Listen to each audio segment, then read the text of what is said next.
xilli dhuusamareeb ay ka taagan tahay khilaaf ka dhashay madaxweyne aan si kambasho lahayn looga soo doortay villa Soomaaliya dhigna oo ku daaday doorashadiisa la doonayana in lagu qasbo dadka deegaanka Galmudug ayaa maanta magaalada Guriceel waxaa kulan isugu yimid waxgaradka ugu caansan beesha ceyr oo uu hogaaminayo ugaas Cali Dhoof ugaas Nuur waxayna ka hadleen waxgaradka arrimo fara badan oo ku saabsan marxaladda ka taagan Galmudug waxaana si wadajir ah saxafadda magaalada Guriceel ula hadlay ugaas Cali Dhoof ugaas Nuur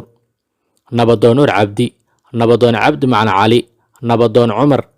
ugu horeen waxaa goobta ka hadlay nabadoon Cabdi Macna Cali wuxuuna sheegay farmaajo iyo qeyr inay ka baxsan yihiin cadaaladda wuxuuna ugu baaqay inay ku soo laabtaan cadaaladda wuxuuna sidoo kale sheegay inay ka baxsan yihiin saasaantii dowladnimo wuxuuna ka codsaday inay ku soo celiyaan dalka saasaantii dowladnimo wuxuuna sidoo kale sheegay Galmudug waxa ay ka abuureen in ay reebayso taariikh madow balse aysan reebin taariikh fiican beesha federaalka maxamed cabdullaahi farmaajo iyo xasan cali khayre cadaalad way ka baxsan yihiin cadaaladda ha ku soo laabteen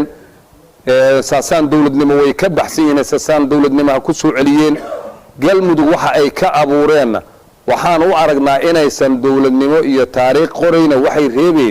taariikh madoobay reebay ee taariikh iftiina reebine waxaan leenahay dadka islaamka oo u sheegaynaa oo aan beesha caalamka u sheegaynaa waxaan leenahay culumadii ahlu sunna wal jamaaca ee meeshan waxna lagu xasuuqay waxna laga barakacay meesha ay ka joogaan maanta Galmudug aan ka joognaa annaka odayaashii dhaqanka ee beesha ceyr culumadii ahlu sunna ee waxna la xasuuqay waxna laga eriyay meesha ka joogaan aan ka joognaa qayb kama ahin waan cadaynaynaa beesha caalamkan u sheegaynaa dawladaha islaamka aan u sheegaynaa afrikaan u sheegaynaa dhammaan ummadda meel kasta ay joogto waxaan u cadaynaynaa meeshan wax ka jira cadaalad maahan waxaan rabaa inaan warka ku sii xeel dheeraan waa soo dhaweynayaa waxaan doonaynaa haddaanu odayaashii nahay cadaaladu ma jirtay cadaaladii in loo soo noqdo dowladnimo sasaankeedii ma muuqdo dowladnimo loo soo laabto lala xisaabtama dadka wadooyinka dadka iskaga xasuuqaya lama mari karo jidadka maaluud wadadaasaan anoo gaari wato waxaan maagay armaad martaa halisaan gala waana duhurkii gaari yaroo dariiqa maray ma waxa looga baqayay ninka la yiraahdo shabaabnimo la iga baqayay ma waxa weeye waa dad waxaan u aragnaa meeshan kala sooca jira dadka in la kala soocayo midabta koor jiraan u aragnaa waxaan leenahay abnigii aan haysa jirnay ma jiro abnigii dib loogu laabtan leenahay assalaamu calaykum waraxmatullaahi wabarakaatu nabadoonka oo hadalkiisa sii wada ayaa xaqiijiyay waxyaabaha lagu dhoodhoobay dhuusamareeb in aysan qayb ka ahayn odayaasha beesha ceyr ee talada ka go'day iyo culimada ahlu sunna wal jamaaca iyo dadka kale oo la degan deegaanka Galmudug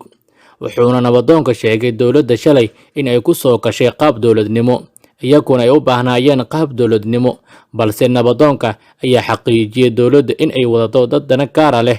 wuxuuna si cad u sheegay nabadoonka in ay aaminsan yihiin dowladda in ay ku beerayso deegaanada dadkii shalay laga xoreeyay waxaan cadaynaynaa waxa lagu dhoodhoobayo meesha inaan culimadii ahlu sunna wal jamaaca qayb ka ahayn innaga odayaasha dhaqanka ee beesha ceyr aanan qayb ka ahayn beelaha kale waa nala mid dad yaroo danaystayaal ah ayaa wata hawshan dowladda oo markii hore nagu soo gashay qaab dowladnimo annakuna aan u baahnayn u oomanayn ayaa waxay wadataa dad dana gaara leh waxaan aaminsanahay in lagu beerayo dadkii laga xoreeyay 2007 dadkii cadawga ahaayee dadka maalin cad iyo cawo madowba xasuuqayay oo xasuuqay falxumada badan u geystay alqaacidada in lagu beerayo meeshan ayaan aaminsanahay waa iyagii waxa la beerayo dad aan la aqoon dhaqankooda iyo caqiidadooda iyo amnigooda midna aan la aqoona inta la soo raraa waxa la leeyahay maamulka la idin kaga dhigaa waxaan cadaynaynaa arinta Galmudug maanta waxa ka jiraahi ma ahan wax loo dhan yahay waxaan doonaynaa wax loo dhan yahay in la helo sida hadda magaca loo bixiyay qoorqoor waxay dhahan waa oday nabadoon hadduu yahay dadkii hoobiyaha iyo bi'amka lala dhacay baasuuka meeyay aaw dadka culimada ahay dadka wanaaga farayay meeshaana ka soo dhib jiray meeyay odayaashii ilaa 12 sano la ogaay oo garab taagnay dadkii meeshan ka xoreeyay cadawgii argagixisada Soomaaliya halakay aawi waxaan aaminsanahay gobolada Soomaaliya sida aysan xor uga ahayn cadawgii islaamka iyo muslim iyo gaalo ekeeyey in lagu beerayo meeshaanaan aaminsannahay waxaan leenahay oo aan codsanaynaa waxaan doonaynaa amni waxaan doonaynaa wada noolaansho dowladnimaan doonaynaa dowladnimadii mid lagu carara ahaan jirtay mid laga cararay maanta mare waxaan leenahay cadaaladda ha loo soo noqdo.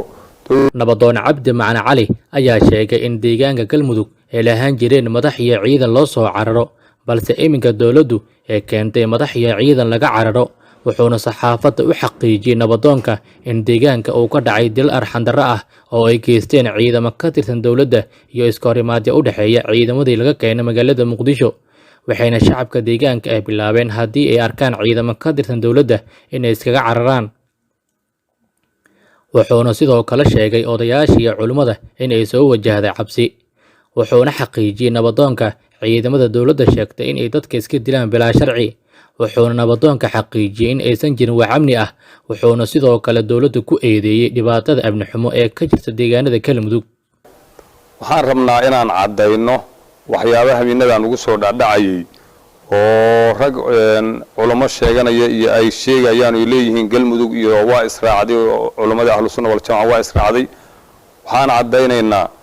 inaan horta wax la yiraahdo dowladda federaalka ah ee meeshan aan ku soo dhaweynay wanaagii aan ku soo dhaweynay inaynan ka shaqayn xasuuq taariikhdu qorayday meeshan ka sameeyeen xasuuqa ay noo geysteen oo ay galmudug ka geysteen taariikhda qorayda madax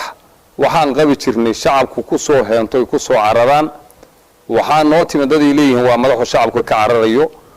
waxaan noo timid ciidan ay leeyihiin amnigii sugayaan markii dadka shacabka u arkaanna ay ka cararayaan waxaa markhaati furu ah intii bishan gudaheeda dilalkii qarsoodiga ahay ama bareerka ahay ka dhacay gobolkan wax qarsoon ma mar alla meeshii lagu arko nintuu talay gaari tignika waa laga cararaa waxaa is leeyahay xabadda goormay bilaabayaan habeen hore u dambeeyay wixii ka dhacay badar wax qarsoon ma ahayn dad waxa lagu xasuuqay ayaku dhexdoodii ayaa isku furay baas wax ammaanahi kama jiraan gabdhihii baa habeenkii dheelma karin dadkii waxgaradka ayaan habeen madow dheelma karin cabsi baa soo wajahday dadkii gobolka galgaduudeed ku sugnaayay galmudug ka tirsanaa cabsiyaa soo wajahday waxaana la yidhi amni iyo dowladnimo la idin dhisayaa dowladnimada la dhisaayo ma waxay noqotay dadkoo la iska dila bilaa sharci iyo dadka shacabka ah oo ka carara meesha uga jeedaan tuutihii baawur tiknikada miyay noqotay amnigii iyo dowladnimadii yidhahdeen waa idin dhisaynaa haddaba waxaan caddaynaynaa meeshan wax amniyuhu kama jiraan dadka wadooyinka ma maraan cawo madow mar alla markii qorraxdu dhacdo dadku cabsi iyo baqdinaa la soo dirista taleefon miyaa gabdhahan wadooyinka mari karinoo waxay ka baqayaan waxaa la leeyahay qatar bay ku jiraan. sidoo kale waxaa koobta ka hadlay nabadoon cumar wuxuuna saxaafadda u xaqiijiyey in dhisidda maamulka galmudug loo adeegsaday qori caaradiis balse aysan ahayn doorasho ay raalli ka yihiin dhammaan culimada iyo dadka deegaanka galmudug ku nool wuxuuna sheegay nabadoonka in lagu cabariyo dadka deegaanka qori caaradiisa madaxweyne qorqorna uu yahay madaxweyne laga soo doortay villa Soomaaliya ayna meesha keensadeen dad dana gaara leh balse qorqor uusan ahayn madaxweynaha saxda ee galmudug wuxuuna nabadoonka caalamka iyo ummadda Soomaaliyeed u sheegay wax midnimo ah oo ay heshay galmudug in aysan jirin. anagu waxaan nahay odayaashii galmudug waxaan nahay ahlu sunna wal jamaa waayo ahlu sunna wal jamaa waa caqiido waxay leedahay odayaal waxay leedahay dhalinyaro waxay leedahay culamo diin waxay leedahay hooyooyin laakiin annagu hadda waxaan nahay qaybtii odayaasha waxaan ka hadlaynaa oon rabnaa inaan la wadaagno beesha caalamka oon maqashiino soomaali weynta dalka iyo dabaddaba dowladda federaalka ah dhammaan waxaan rabnaa inaan maqashiino waxyaalaha ka socda galmudug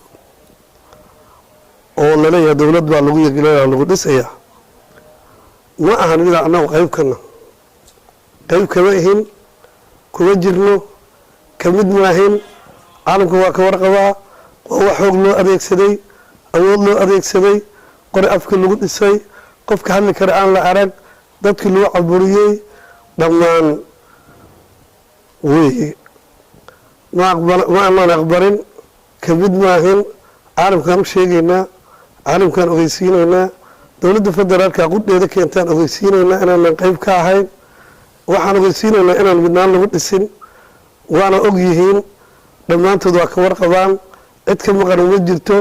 wixii ogaal loo yeelay waa gaar laakiin annaga ka mid maahin maamulkaas waa sheegayna qofna garaafay mayno qofna caayi mayno laakiin halkaa waxa laga yegleelayo oo laga dhisayo ka mid maahin kuma jirno odayaashii baan nahay waxaan nahay cuquuleentii culummadii baan nahay dhallinyaradii baa joogta dhammaana la joogaa dad badanoo mas-uul ka nahay wax midnimo ah oo meeshaas ka jiraan ma jiraan waxaa jira xoog dowladda federaalka adeegsatay waa ka socda kaasna anagu ka mid maahin kuma jirno caalamku ha ogaado islaamku ha ogaado soomaalidu ha ogaato daliyo dawlad ha la ogaado ha laga warqabo annagu ka mid maahin waa xoogaa lagu dhisay doorasho laguma dhisin israac laguma dhisin ogolaansho laguma dhisin dad gaar ahaa wata annaguna banaankan kana sidaasaan u sheegaynaa warka waxaa badmayno asalaamu calaykum waraxmatullaahi wabarakaatu sidoo kale koobta waxaa ka hadlay nabadoon nuur cabdi wuxuuna saxaafadda iyo dhammaan ummadda u xaqiijiyey in nidaamka dowladda ay u martay maamul dhisidda galmudug in aysan ahayn hab ay raalli ka yihiin dhammaan dadka deegaanka galmudug ilaahay baan horta u mahad celinaynaa caafimaadka aan ku hadlayno iyo xafladdan ilaahigiina makaniyey ayaan u mahad celinaynaa mahad celin ka bacdi annagu waxaan nahay odayaashii deegaanka xodogaalka ka ahay waxaa ka jira raba inay sheegaan xaqiiqada dhabtaa oo ka jirta deegaamadan wax haddana maaragtay barabagaana iyo wax maaragtay iska qiyaaliya inay ka hadlaan aan rabin waxaan sheegaynaa waan adduunkana u sheegaynaa soomaalidana u sheegaynaa intana dhegaysanayso hadalkaasu gaaraan aan u caddaynaynaa maamulka hadda dhuusamareeb oo caasimadii galmudug ah iyo deegaamada ku xeeran oo galmudug ka kooban oo mudug iyo galgaduud ah nidaamka hadda laga wado nidaam hagaagsan oo loo dhan yahay oo ah mid bulshadu ay qaybaheeda kala duwanu ka midaysan yihiin inuusan ahayn baan adduunkana u caddaynaynaa soomaalina u caddaynaynaa nabadoonka oo weli hadalkiisa sii wada ayaa sheegay dowladda in si nabad ah deegaanada galmudug lagu soo dhoweeyey balse ku jisaartay waxgaradkii iyo shacabkii iyo maamulkii 12 sano ee lasoo dhaafay gacanta ku hayay deegaanada si wanaagsanna ugu soo dhoweeyey deegaanka wuxuuna nabadoonka xaqiijiyey in dowladdu ay dhistay maamul qasab ah raallina aysan ka ahayn waxgaradka beesha ceyr iyo dhammaan dadka deegaanka deegaamadan dowladda waa laga soo dhoweeyey dowladdu waa dowladdii soomaaliyeed cid kasta oo shacab ilaa madax si hagar la-aan aha loo soo dhoweeyey si hagar la-aan aha loogu maaragtay garab istaagay wixii hadda ka dhacana adduunku waa kala socdaa barnaamijkaas waa la socdaa xooggeeda waxaan sheegaynaa marka hadda oo hadalkana uu bays u ah annagu odayaashii deegaankaa nahay cid wax gaara kama rabno cidu laaluush nama siinin cidu hadla nama dhihin inaan ku hadalnana ma rabno laakiin waxaan caddaynaynaa waxa saxda ah oo meeshaas ka jira inaysan ahayn wax bulshadu u dhan tahay maamul loo isku raacsan yahay bulshadiina loo ogol yahay inay maaragtay ixtiraam iyo xog ku yeelato ninka la yidhaahdo tala ku yeelato masiir ku yeelato aysan ahayn ay yihiin dad danagaara laga leeyahay dadka keensadana ay danagaara ka leeyihiin rabaanna inay ayagu danqaasa ku gaaraan annaguna aanan sidaas uga mid noqon karin aanan sugayno xilligii la helo midnimo iyo isku duubnaan iyo waxwada yeelasho iyo waxa dowladnimada ah oo laysu ogol yahay nidaamkoo qayb kasta meeshay ka leedahay laga siinayo sidaasaan ku baaqaynaa in la helo ayadaan soo dhoweynaynaa ayadaana deeqda intaasaan uga baxa wasalaamu calaykum waraxmatullaahi wabarakaatu ugu dambeyn waxaa kulanka soo gunaanaday ugaas cali dhoof ugaas nuur wuxuuna saxaafadda u sheegay in aysan ka mid ahayn maamulka lagu dhisay dhuusamareeb oo ay dowladdu sida qasabka ah uga dhistay caasimadda dhuusamareeb wuxuuna ugaaska carabaabay in ay rabaan amni iyo kala dambeyn iyo dowladnimo meeshan waxaan ku caddaynaynaa waxa aan anagu aan macnaha waxa aan anagu aan damacsannahay oo niyadayada ku jirta oo maamulkayagu yahay maamulka laga dhisayo magaalada Dhuusamareeb ama Galmudug dhammaantiisto taliba annagu ka mid maahin horana uga mid ma aan ahayn haddana ka mid maahin ciddii u tashane iyo ciddii dhisane ayaday qaas ku tahay annagu waxaan doonaynaa amni baan rabnaa nabad baan doonaynaa dowlad Soomaaliyeed aan doonaynaa midnimo doonaynaa oo aan xoog iyo boob iyo korka imaad aan ka imaan ayaan doonaynaa shardo sanode in baleda haya gesigino da show so da wowan kuniri shardo sanode in baleda haya gesigino da show so da wowan kuniri kuwa dalan rabiya dulka iyo dadku baadigay dadkii ka dhusuga hayeen rabiya dulka iyo dadku baadigay dadkii ka dhusuga hayeen